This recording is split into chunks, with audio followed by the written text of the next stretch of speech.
How to check Snapchat followers list. In this video, I'll show you step by step on how to see Snapchat followers list. Now open up your Snapchat app.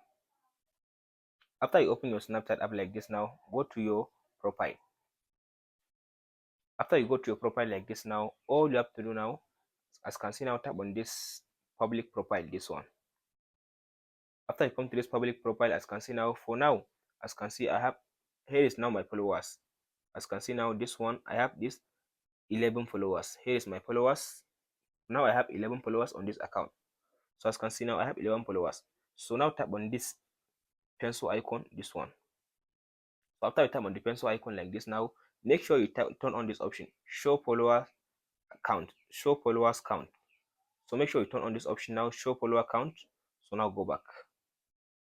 So by turning on this option, now your followers list will be available. As you can see now I have 11 followers. That's regards on how to check Snapchat followers list. Hope this video helps. Please like and subscribe.